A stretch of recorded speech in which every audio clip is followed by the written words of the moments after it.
All this after a fierce debate over the deal to avoid a second government shutdown, with some anchors and commentators accusing the president of selling the wall through falsehoods. But right now, the president seems to be pretending to fulfill his campaign promise by pretending to build his wall. False. The president is lying to you to get his border wall. It is going to be the emperor's new wall by the end of this. He's going to be doing photo ops in front of empty expanses of desert. Any Republican that supports this garbage compromise, you will have to explain. In terms of this deal, it's pretty garbage. I mean, $1 billion for 55 miles of bollard fencing that still allows people to get through it. What's the point of that? And once the president went the emergency route, the pundits praised him or vilified him. This is a direct violation of constitutional rights that our founders gave members of Congress. Wow. All to keep a campaign promise that the majority of Americans don't want you to keep. What kind of emergency is that? He's been sabotaged. He has to declare a national emergency. I don't like the idea of a national emergency. One of the main reasons that the president is supporting this horrible bill is because weak Republicans in the Senate behind the scenes were afraid of the president using emergency measures. The crumbling claims of actor Jussie Smollett, who said he was attacked by Trump supporters on a Chicago street, were the press and some Democratic candidates too quick to embrace that shaky story. I've got exclusive new reporting on the Jeff Bezos National Enquirer mess, a behind-the-scenes look at the secret settlement talks. Plus, longtime NBC sportscaster Bob Costas blows the whistle on the network, saying he was benched from last year's Super Bowl because he criticized pro football for the damage from concussions. So I guess that NBC is not sure whether there's a connection between football and brain trauma. And I imagine the next press release is, it's still open to question whether or not the earth is round or flat. Okay, I'm good.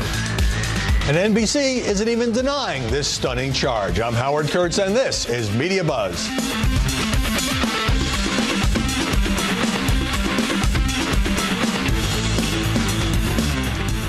With some Republicans publicly dissenting from the president's decision to sign a compromise bill with little wall funding and declare a national emergency at the border, it was fitting somehow that the announcement came at a rambling, raucous, and often testy press conference.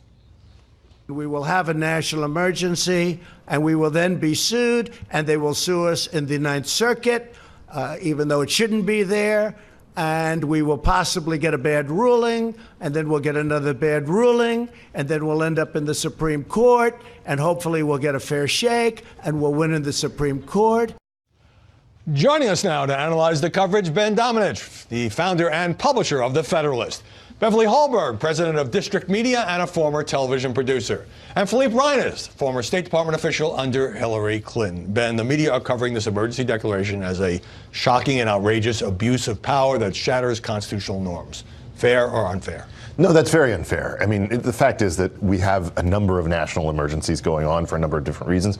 President Obama didn't have to declare a national emergency when he waved his hands to find funding that was never allocated by the Congress when it came to the Obamacare exchanges, which is going to dwarf the funding that is involved in this situation.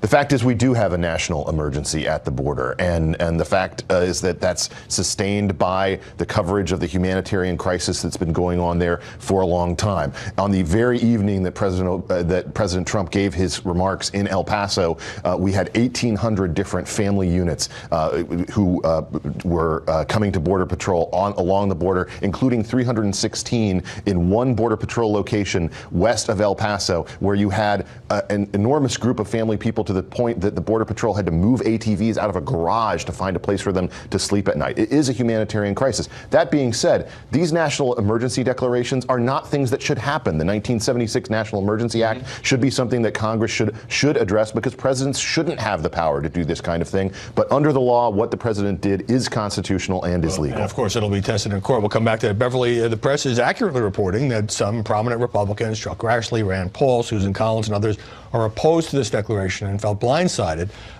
So that's not just punditry. I mean, that's reporting what people are saying on the record. Right, and I don't think they're necessarily blindsided. We know that this was a possibility from Trump even when the shutdown happened. But But I would agree, Republicans look at this and say, we didn't like it when Obama did it. We didn't like when he sometimes would use executive authority. And by the way, the media never covered it the same way as we're seeing this coverage now. And I think one of the problems with the coverage for President Trump is it actually changed a news cycle that was very favorable to him. You had what happened in Virginia with the scandals there. You also had the new Green Deal, which was very positive when it came to Republicans and Trump because it outed Democrats and what they really thought. Well, he had no choice because he had a deadline, and either the government was going to shut down or they're going to find some funding. So, Philippe, on that point, the press constantly points out that Republicans made the very same charge against Barack Obama when he had the executive order protecting the Dreamers, going too far and running Congress.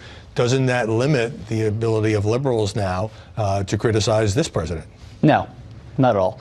And I think, Ben did a better job of conveying why there should be an emergency than Trump did. All he missed was the sing-song recital of it.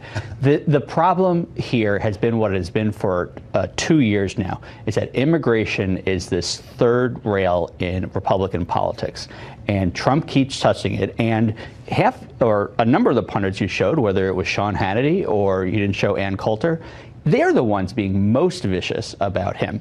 They're the ones who are driving. You can't say that the left or mainstream media is over-covering or being overly critical when all they have to do is show a tweet from Ann Coulter saying that he's an idiot. On the point about the press loved Obama's executive authority when it came to the Dreamers because many agreed with what he did, many disagree with what President Trump is doing. You don't see a double standard there?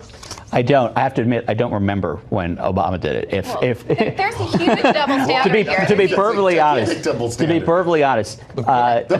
But no, seriously, President Obama didn't declare a national emergency when he did what he did with the Dreamers. He just did the same thing that he did in so many other areas, pen of phone leadership, that totally washed away the Congress. The problem here is that for decades, the Congress has been derelict in dealing with the immigration issue because they do not agree with what their base wants to do on this issue. That's something that President Trump exploited when he was candidate Trump. It's one of the reasons that he's in the White House today, and it's the reason that he's having to do this again. Because for 2 years, congressional Republicans didn't want to go along with what he wanted to do, a big priority for him. They didn't want to actually pass it. Beverly, the storyline in the days before the emergency declaration was Trump got rolled. He's only getting $1.3 billion from the Democrats as well. It's less than he could have gotten before the 35-day shutdown.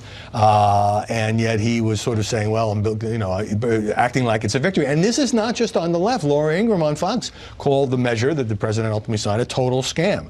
So are the media right, at least on that part, that the president put himself in a box and ended up settling for very little new money? I think many people, when he decided to end the shutdown, they said this is a loss for him. So I think there is accuracy with that. But going back to what Ben said, I think that he is actually dealing with an issue that Democrats wanted border security. Republicans have wanted this as well. And he's in a tough position. But there is a double standard. Let's not forget that the media did report that Obama did build 97 miles of border fencing.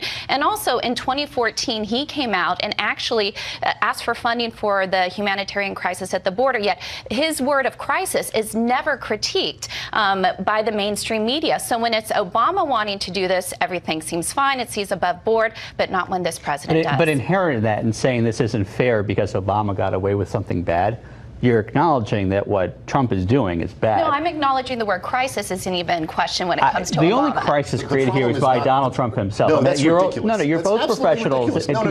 No, that's a ridiculous statement. The last 60 days. The Obama administration was negotiating with a leader in Mexico who had literally been paid $100 million by El Chapo to ignore him. It's ludicrous to say that this is something that is Donald Trump's creation. He's a reaction to what's been going on at the border for more than a decade and to the more recent humanitarian crisis of families coming across, which is fueled by the cartels. They profit from it, and they will continue to profit from it until we have a Donald Trump's political and media crisis of the last 2 months is of his own making. Well, let me jump in here because that is indisputable. I know you guys in your head are agreeing with me, even if you can't say it out loud. That's a ridiculous You're statement. both too smart. You would never script the last 2 months the way you have. Let's agree to disagree on this. Obviously, the shutdown, I think, hurt everybody, but it hurt the Republicans more.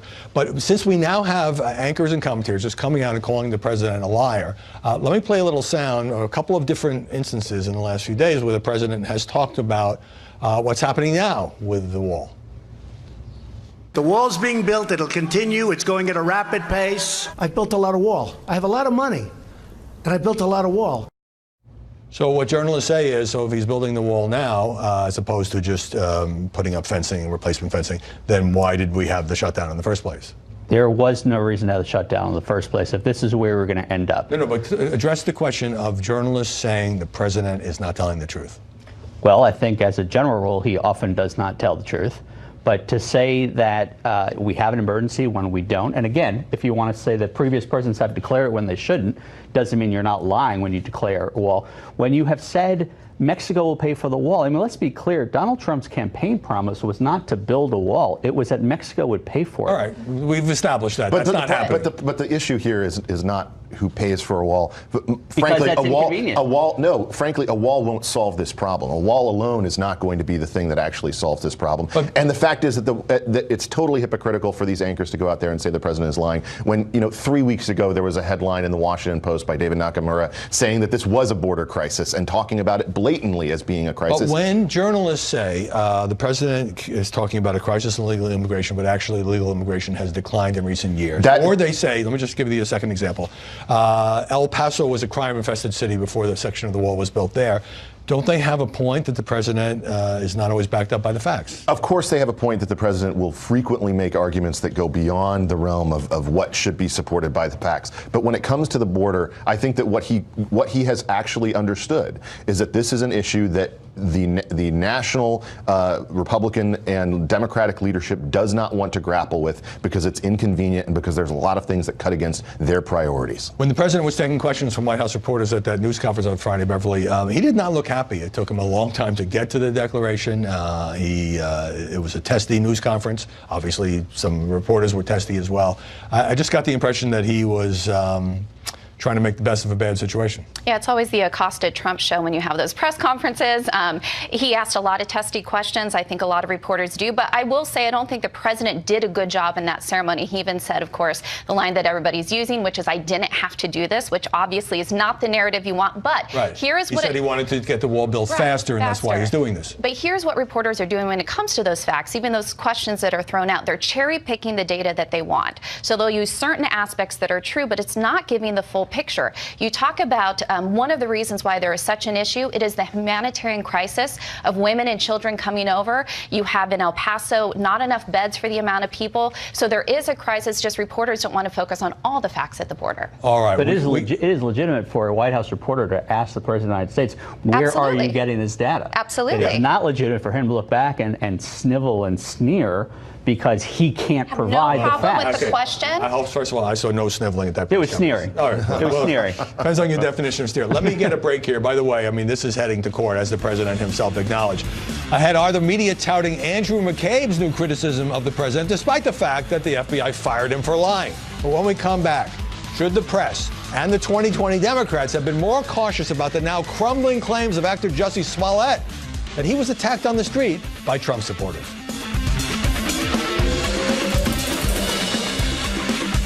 Reporters attacked him late at night on a Chicago street and stuck to his story on Good Morning America. I see the attacker masked, and he said, "This MAGA country punches me right in the face." So I punched his ass back. And then we started tussling. You know, it was very icy. And then I looked down and I see that there's a rope around my neck. Smollett didn't budge when Robin Roberts asked him about the growing skepticism of his account. Why did you hesitate to call the police? There's a level of pride there. We live in a society where, as a gay man, you are considered somehow to be weak. And I'm not weak. I am not weak. Kamala Harris and Cory Booker both called it a modern-day lynching, but Chicago police now say they've shifted their investigation after questioning two suspects who are Nigerian brothers, and CNN site sources saying police believe Smollett paid them to orchestrate the assault. Joining us now, Mara Liasson, national political reporter for NPR and a Fox News contributor. So we had Kirsten Gillibrand saying sickening and outrageous attack. Booker, vicious attack. Kamala Harris, no one should have to fear for their life because of their sexuality or the color of their skin. They treated it as an established fact, and that amplified the story in the media. Sure, it amplified the story. I think maybe the cautionary tale here is just wait before you tweet. You don't have to react to every single thing. What's going to be the real test is once the actual truth is established, then how do they react if it turns out that his story wasn't true and this attack was fabricated? Right. Because what he did, if that's true, he undermined the claims of every person who is legitimately assaulted. That's a really good point. I turned down an invitation to talk about this maybe 10 days ago because I just thought it was too murky. But what else could the media have done? So actor makes this claim, it's reported. Chicago police are taking it seriously. That's reported. Now, when discrepancies or problems came up, his delay in notifying the police, his reluctance to turn over his phone, those are reported, and wouldn't it have been reckless on the other side for journalists, some commentators did this, to come out and say, well, we think this is all BS because of these problems in his account. Just be really careful. This is an evolving breaking news story. All the time at NPR, we get cautionary emails from editors. Whoa, we are not going with this. You know, this hasn't been established. But it's fine to report on the latest wrinkle. The Chicago police are looking into this. It's not clear what happened. But even the president weighed in on this. Right. I'll get to that in a second. I mean, when many of us thought this story just did not smell right. But that's not the same as being able to... Tawana Brawley-ish. Be able to go on TV and say that's not true. So the president's son, Donald Trump Jr., tweeting, most of the media not only uncritically accepted his lies as facts for weeks, but attacked those who questioned the validity of his false story. Well, if those attacks took place, that's completely not right. But his own father, when asked at a news conference, called it a horrible attack. Yes, horrible thing. Unless you want to say, look, based on what we know now, it's horrible. But you've got to update your reaction once new facts come out. Yeah, for the record, Jussie Smollett's lawyer reacting to these latest reports, saying he's been further victimized by these claims attributed to the alleged perpetrators that Jussie played a role in his own attack. One of them worked on the show, Empire, with him.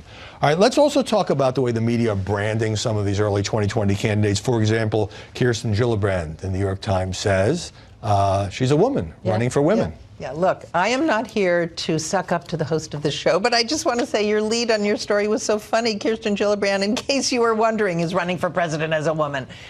Look, this is a big field. It hasn't sorted itself out clearly into lanes. Yes. And the media is trying to explain what's the difference between all these candidates. Right, but you can't go through all the policies. So you have Cory Booker. Yes. Well, he's running you as... come up with these quick cartoonish labels, which I think in the end are going to fall apart because... But they're not giving a full picture of these candidates. These candidates haven't given us a full picture of themselves. Right. Well, let's talk about a couple of labels. So Amy Klobuchar is the conciliator. She's the person who is loved by Republicans. And it's true. The Wall Street Journal editorial page said she could beat Trump. She doesn't parrot lefty talking points. Cory Booker, he's running as the Bachelor. The Bachelor? Really? The Bachelor. He's also the vegan. Well, Amy Klobuchar is also maybe the bad boss based on some reporting. I mean, it shows you how hard it is to put these candidates in a box But then Politico has a headline that says, is America ready for a single president? And those reports about Klobuchar being difficult to work for, HuffPost and BuzzFeed, all based on anonymous sources. So there's a lot of stuff out there, and I think it's hard for the media. But I think also the candidates, just briefly, cooperate with this sort of thing because they're trying to break through the status. Oh, they want to be differentiated. Now, the real debate, I think, will come when there's a candidate of Medicare for All versus the candidate of Medicare buy-in at 50, or the candidate of debt-free college versus the candidate of free college. Then we're talking. Yeah, and that'll then we're talking. And that'll get ready tomorrow. Yeah. All right, when we get to the policy stuff. Mara Liasson, great to see you. Ahead, the Senate Intel Committee finds no Trump campaign collusion with Russia, but if you blinked, you missed it. As far as the coverage, and up next, from legal threats to photo ops to leak coverage, my exclusive reporting on how Jeff Bezos and the National Enquirer almost struck a deal to stop the reporting on his personal life. After the National Enquirer revealed the affair between Jeff Bezos and television personality Lauren Sanchez, the Amazon founders secretly arranged a ceasefire with parent company American Media Inc., according to my sources. The Bezos team cooperated with a sympathetic story about the couple in another AMI publication, Us Weekly, providing quotes from unnamed sources and arranging paparazzi photos of Sanchez. The intermediary was Michael Sanchez, Lauren's brother, who, despite initial rumors, has not been found to have leaked the intimate photos of Bezos to the Enquirer. He calls that 100% false, saying he's been trying to protect Jeff and Lauren's relationship. And the suspects now include several girlfriends with whom Lauren shared the pictures and texts. As a sign of trust, Bezos wanted the Enquirer to stop the steady drip of texts and photos about him and Lauren Sanchez. To prove they weren't planning a second straight cover on the affair, an AMI executive provided the Bezos team with an advance image of the next week's cover, which was about George Clooney's marriage. That breach of security was so unusual that a Bezos intermediary asked AMI whether it was real or fake. The gesture led to a steady stream of calls and messages between the two sides. I've had access to evidence that these were essentially settlement talks, although the Bezos side says they were simply responding to extortion. Bezos also ordered his team to stay quiet, stop feeding the coverage, stop responding to journalist questions, he said. Stop engaging with the media, even if you're trying to correct a bad story. During this period, my sources say, Bezos mused about buying American media, perhaps for $1 billion or more, shutting down the Inquirer and beefing up its other magazines, but decided this was too risky. Both sides made legal threats. The Bezos team demanded that no more of his photos and text be published, and that AMI stop smearing Gavin de Becker, his longtime security chief. AMI wanted Bezos and his Washington Post to stop saying that the Inquirer, owned by David Pecker, the close friend of President Trump, who, as we know, can't stand Jeff Bezos, had a politically motivated hit job in the piece. The billionaire never planned to agree to that. After the Bezos team asked AMI to make a settlement proposal, according to my sources, AMI sent a letter that included the infamous description of below-the-belt selfies and other X-rated pictures of Bezos. AMI's view was that this was simply putting what it had on the table. But the problem is it read like a threatening letter, allowing Bezos to blow up the talks by accusing the company of blackmail. AMI executives deny that, but people on both sides believe that Bezos shrewdly led them into a trap.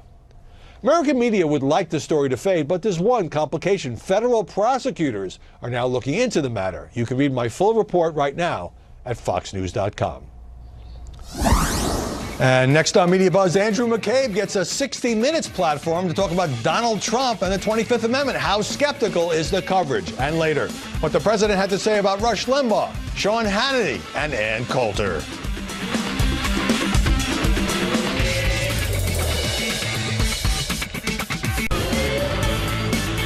Andrew McCabe, who was fired for lying as the FBI's deputy director, is now peddling a book recounting questions about President Trump's fitness for office just a few months into his administration. And he's getting a big boost from a 60 Minutes interview airing tonight. The discussion of the 25th Amendment was simply Rod raised the issue and discussed it with me in the context of thinking about how many other cabinet officials might support such an effort, counting votes or possible votes. President wasted little time in tweeting. Disgraced FBI acting director Andrew McCabe pretends to be a poor little angel when in fact he was a big part of the crooked Hillary scandal and the Russia hoax, a puppet for leaking James Comey. And we're back with the panel. Ben Domenech. So McCabe's got this book out, and he goes on with Scott Pelley, and he says, look, the cabinet actually had discussions about invoking the 25th Amendment against President Trump in early 2017. Should the public believe him? And is it important if true, since obviously this didn't end up happening? It's possible that it's true. I mean, what we do know about McCabe, as you said in your open, is that he is someone who was fired for lying to the FBI. He lied both not under oath to James Comey and then under oath repeatedly to the investigators from the Office of the Inspector General. And he is a guy, I think, that we have to take everything that he says with a grain of salt. But keep in mind what he's really doing in this context, which is he is engaging in public spin to try to boost his image, knowing that, frankly, these charges were referred to prosecutors to look at for potential indictment. He could be facing criminal penalties for the lying that he engaged in. And I think that's really what he's doing here. He's engaging in a public PR campaign to try to boost his image. Definitely a lot of reputation salvaging going on. Not unknown when people write books. When the New York Times, Philippe Reines, reported that Rod Rosenstein, Deputy Attorney General, had offered to wear a wire and secretly record the president during this same period in early 2017, Rosenstein kind of dismissed it as sarcastic. I wasn't really serious. But McCabe says in the book that he was dead serious and that he, McCabe, consulted FBI lawyers about it. Does this vindicate the Times story? I don't know. I mean, in the end, hopefully they'll all write books and we'll be able to find out, basically but what books they're can saying. be so self-serving. Well, but that doesn't mean they're not accurate. And I think, this is an important conversation about his credibility. And I have seen the same conversation on other networks about he has said this, should we believe him? And I would hope Scott Pelley would have straight out said Andy, why should we believe you given you were fired? Now, that doesn't mean that the next answer, just because you're saying, is he credible, the answer is no. The answer is, let's just look at all the facts. And I think when we have all the facts, Rosenstein might have been trying to get himself out of trouble. So, Beverly, we have this sort of media split among the pundits. On one side, McCabe's a proven liar. He was fired. Nobody should believe anything he says. Versus McCabe's a truth teller. What has he got to lose? He's telling us what really happened in the White House. That's pretty typical in the media these days. And McCabe's hoping that you buy the book and find out for yourself, because I think this is really about him trying to get some money, get some notoriety, because he has a lot of legal cases ahead of him. But what I think is interesting, what he has said so far, is he seems to want to throw Rod Rosenstein under the bus. It seems like they're all out for themselves right now. So it's going to, I think they're going to be more tell-all books, and I think the mainstream media is always happy for someone who's critical of Trump to have them on their show, maybe The View, maybe go on Good Morning America. So there will be a media tour from this book. That was a gratuitous shot at The View. Yeah. I do think Andrew McCabe will be on The View. All right, we heard it here. So, Ben, the media treated this as a huge deal when a federal judge ruled that Paul Manafort had lied. Remember, he's already been convicted twice about a meeting while he was still running the campaign in 2016 with Konstantin Kilimnik, said to be a Russian operative. He's going to prison for a long time. In fact, Mueller's office just recommended a sentence of 19 to 24 years. But it still leaves open the question about whether Donald Trump knew of any of this. Well, I do think that that's an open question still, but I think we have to keep in mind the larger context of this, which is that the public was sold a story about President Trump and his relationship with Russia that we know at this point simply hasn't been held up by the facts. It does not exist in the format that it was sold to the American people. Now, I do think that Paul Manafort was a bad guy and engaged with a lot of shady characters and did a lot of shady things. Frankly, that's not news to anyone who's been in Washington over the past couple of decades about Manafort, and I'm not surprised that we continue to see that he engaged in behavior that, frankly, runs afoul of the deals that he's negotiated, et cetera. See, but Banners are good. He said in the format originally presented, which by that he means conspiracy by Donald Trump with the Russians. Yes. The format originally presented by Donald Trump was that no one in his campaign did anything like this.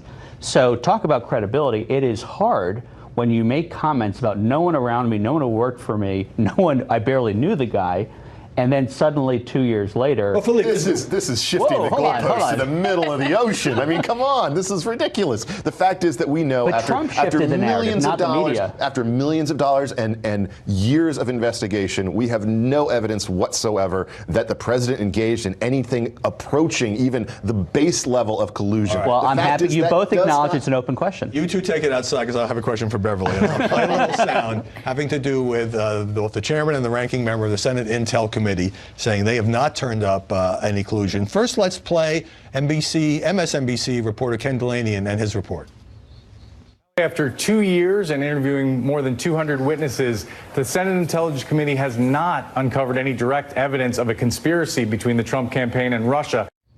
And here's the tweet from the President of the United States. Hell hath frozen over. Thank you to MSNBC, says Donald Trump. But how much coverage did those Senate findings get? Not much at all. And if you take a look at the difference in coverage of Jussie Smollett in that situation, over 100 hours, very little on this committee hearing at all. Remember, this is a bipartisan committee. Democrats were involved with this as well. But once again, unless the narrative fits that somehow there was collusion with Russia, mainstream media doesn't want to run with those stories. All right. It did vanish very quickly. Except MSNBC in the clip we just watched. Well, no, that was good reporting. A fair and accurate report. All right, I'm going to give you each 10 seconds on this. President tweeting today after SNL did a skit last night, Alec Baldwin saying, wall is good, we want the wall. Here's the tweet. Nothing funny about SNL on fake news NBC. Question is, how do the networks get away with these total Republican hit jobs without retribution? Likewise, other shows. Very unfair and should be looked into. It's a comedy show. It is a comedy show, though the comedy has largely been absent in recent years. I'd like them to bring it back. Right. I mean, there's no question that Alec Baldwin is a liberal who wants to drive President Trump from office, but, you know, again, it's a comedy show. You should take a note from Representative Dan Crenshaw, who did go on, and I even think may have won his race because of the popularity. Self-deprecating humor goes a long way. You're saying President Trump should go on SNL? Mm-hmm. Okay. I'm not holding my breath. He did. It wasn't funny. I think whoever's in office gets the wrong end of the SNL stick, whether it's a Democrat or a Republican. I mean, Bill Clinton, you know, you had Phil Hartman running around eating hamburgers while jogging was some of the funniest stuff they ever did. Yeah, Barack Obama, not so much. Believe me, if Hillary Clinton had won, I think SNL would be going after her on a regular basis. Not at all. Oh, come on. Hallelujah. Come on. Never know about that alternative universe. Philippe Reines, Beverly Hallberg, Ben Domenech. Great to see you all this Sunday. After the break, a really strange press conference on the border emergency. The president was going at it with Jim Acosta and others and singing the praises of his conservative media allies. And later, Bob Costas takes on NBC.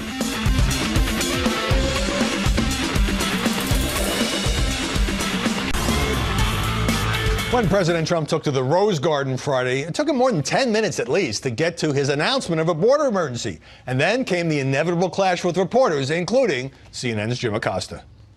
What do you say to your critics who say that you are creating a national emergency, that you're concocting a national emergency here in order to get your wall because you couldn't get it through other ways? Moms, what do you think? Because your question is a very political question, because you have an agenda. You're CNN, you're fake news. You have an agenda.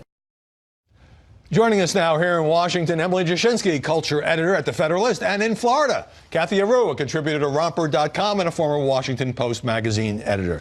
Emily, President knows what happens when he calls on Jim Acosta. He's going to get some kind of confrontation. This wasn't as heated as in the past, but it gives him something to push back on because he knew he had a difficult argument to sell with the emergency. So there's a reason that President Trump routinely calls on Jim Acosta, and you're exactly right. It's because there's always going to be a clash no matter what, because Acosta, the president is right, absolutely has an agenda, and the agenda is trying to get a clip that he can blast on social media or that will be played and that everyone will talk about, and we'll be talking about Jim Acosta. That being said, he's of course right to push the president to come up with the factual basis for his claims. Absolutely. But there's a reason that for both parties, for CNN and for Donald Trump, these press conferences where those clashes happen are good on both ends. They both like it. A certain degree of synergy. And so the same thing happened moments later, Kathy, with CNN contributor Brian Karem, who got into a testy exchange. And he said, what do you base your facts on? And the president said, look, I get my facts numbers from places like Homeland Security. And the numbers I get from Homeland Security are a disaster. So he did get a kind of an admission of the president that he doesn't buy the government statistics. Exactly. But the reporters in this case were respecting, I think, the situation. It wasn't there like they were there to clash. This wasn't typical Acosta. This wasn't typical reporters attacking the president. He was asking for saying a national emergency, making quite a big deal on words we haven't heard since 9/11. So reporters had the right to ask tough questions, and he had to answer those tough questions. And his answers didn't even respect the establishment, the press itself. He didn't respect the press with appropriate answers. Well, he gave no answers, actually. Respectfully, I would say that was typical Acosta. It may not have been peak Acosta, but it was typical Acosta. The president, they're both within their rights here, right? The press should be asking the president tough questions, and what a lot of people in the country want to see is the president calling them out when they do come out with an agenda, which they certainly do. Let me jump in and show you this. So NBC's Kelly O'Donnell asked the president about how influential are his conservative media supporters. Here's part of what he said. Sean Hannity has been a terrific supporter of what I do, not of me. If I changed my views, he wouldn't be with me. Rush Limbaugh, I think he's a great guy. He's a guy who can speak for 3 hours without a phone call. Try doing that sometime. So was it telling that the president answered the question by praising two of the people who are most often on his side? What I thought was really interesting is how eager the president was to answer this question, because it's one of these like talking points that's conventional wisdom here in Washington. People love to say this is the Coulter presidency. If this was the Coulter presidency, the Hannity presidency, the Drudge presidency, this man would have been governing dramatically differently for the past 2 years. And so that's, I think, why the president was eager to tackle that, because it is just not true. He consults with them, sure, absolutely, he's happy to admit that, but he's not governing based on. By the way, Hannity said it was stupid and inaccurate, the notion that some people on other channels are saying that he tells the president what to do. They talk. I mean, obviously they do. All right. So Ann Coulter, was a big Trump supporter on immigration. Now she has turned really critical on him. So President was asked about Ms. Coulter as well. Take a look. Ann Coulter, I don't know her. I hardly know her. I haven't spoken to her in way over a year. But the press loves saying Ann Coulter. Probably if I did speak to her, she'd be very nice. I just don't have the time to speak to her. So I like her. But she's off the reservation.